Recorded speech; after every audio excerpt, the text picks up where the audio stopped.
Yo,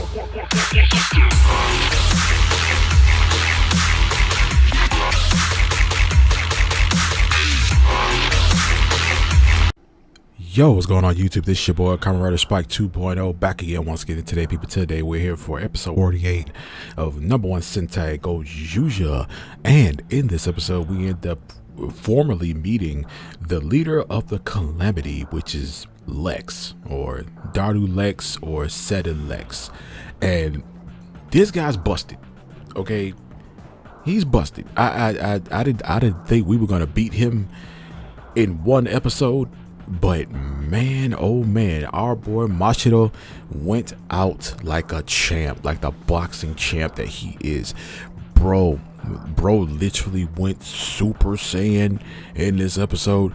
We got a small glimpse of a black and red Goju polar suit that he used to take the darkness from Goodburn and put it into him and fight Lex off. Like, this guy was busted. Lex is basically like, Machiro knows Lex, and Lex apparently took everything away from Machiro. And Machiro, we see that Machiro was the last of his team of the original Gozyuger, and I kind of hate that we didn't get to meet them. And most likely why we didn't get to meet them, because they're all dead. He had to win the ring war, so they're all dead.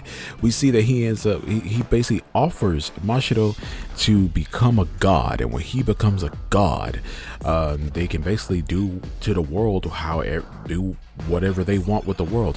And Lex basically explains that there is a balance between there is a balance when it comes down to existence, and there's life, death, darkness, light, all that jazz, right? And apparently the Calamity was supposed to destroy everything, but because of Tegasword and the original Gozyuger team, they stopped that. They stopped the extinction event, and apparently that's making all of reality out of whack, because they were supposed to die, but they didn't die. They stopped it.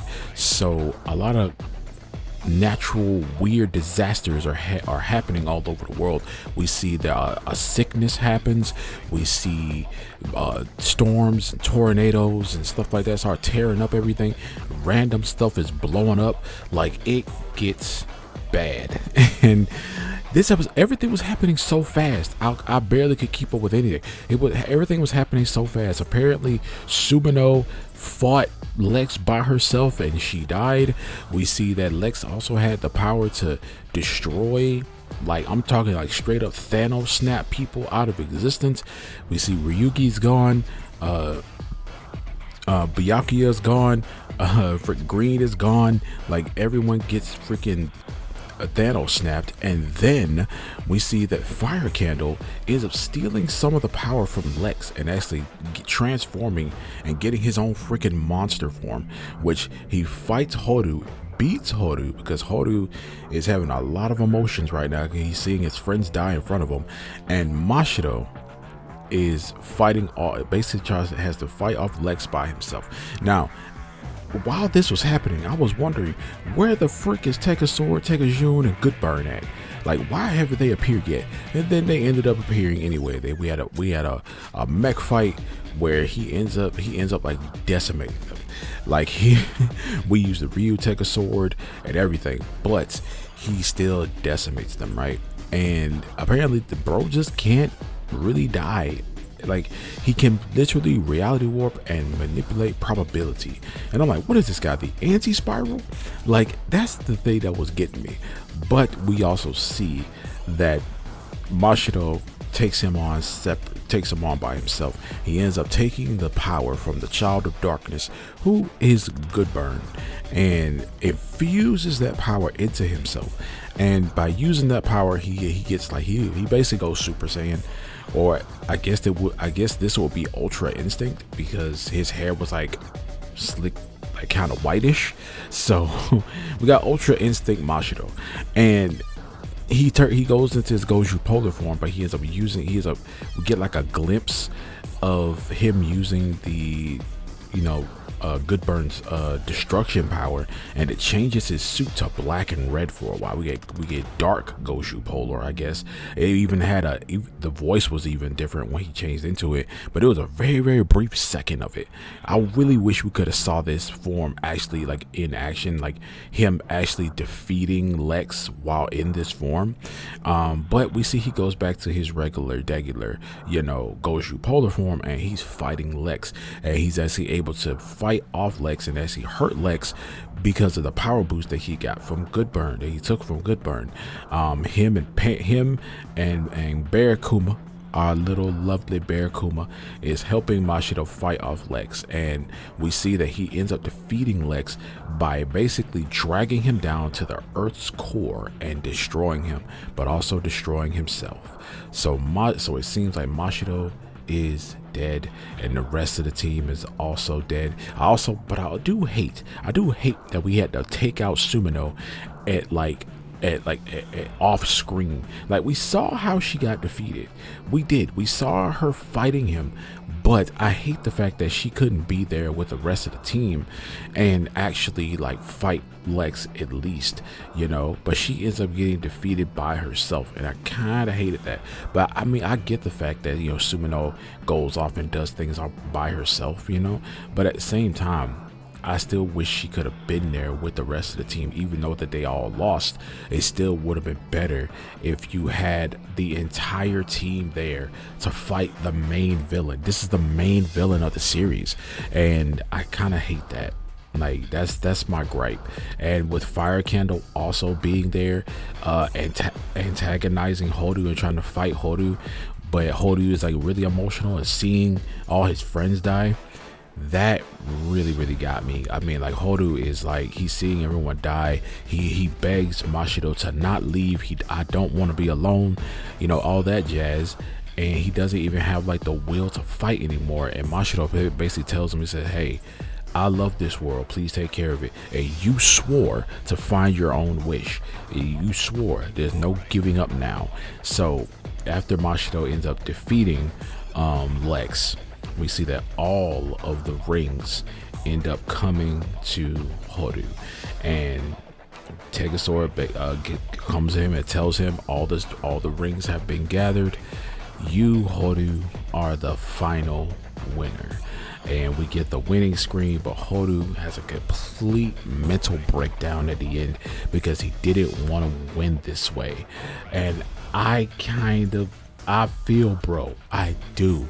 I was really looking forward to that Mashido versus Hodu fight.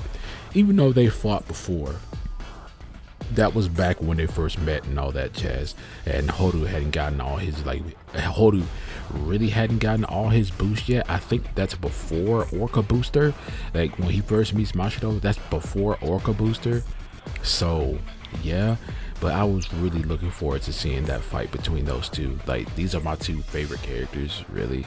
Well, two of my favorite characters, really. So I was just like, man, I was really hoping to see them fight for real. But yeah, I'm also surprised that Kuon didn't make any sort of appearance in this episode. I mean, I know he's like in a sword form right now, but why didn't Kuon come up at all? Like, bro was not here, especially when you trying to be here to protect your little brother from fighting freaking a boosted Fire Candle. Essentially Fire Candle has like sort of like a ranger looking kind of form. It looks different than that other previous monster form that he got. It's more helmet like, and it seems like he can control it better.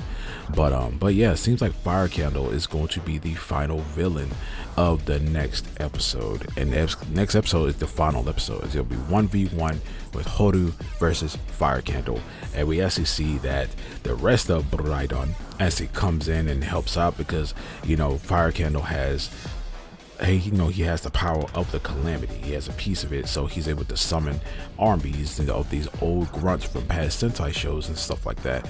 So the rest of Buraidon is basically going to come in and help him fight them off. But help fight them off. But Hodu has to go up against Fire Candle in the last episode, and I am really looking forward to seeing this. I am, like, the last episode, I kind of want to see how we're going to bring everybody back. It feels like Hodu's gonna get all the rings together and basically have a wish to bring all of the team back.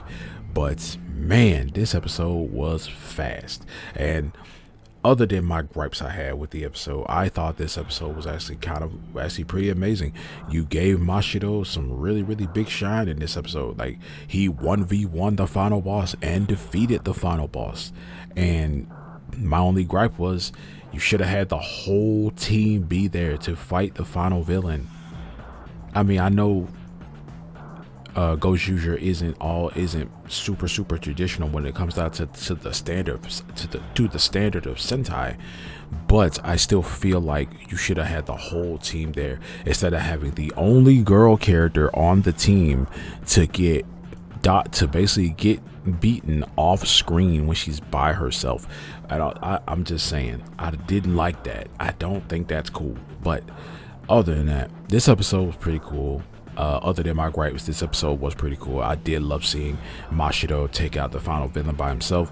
I do like the power up that we get. I do like this monster form other than the other monster form that we got for Fire Candle, and I can't wait to see how they actually inevitably end up beating Fire Candle. I don't think Fire Candle's gonna die.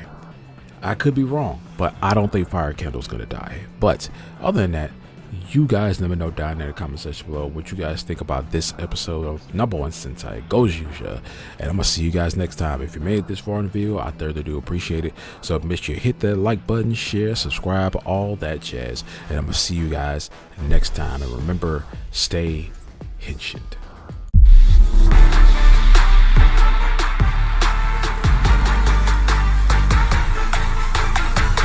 Yeah, the shining golden sign.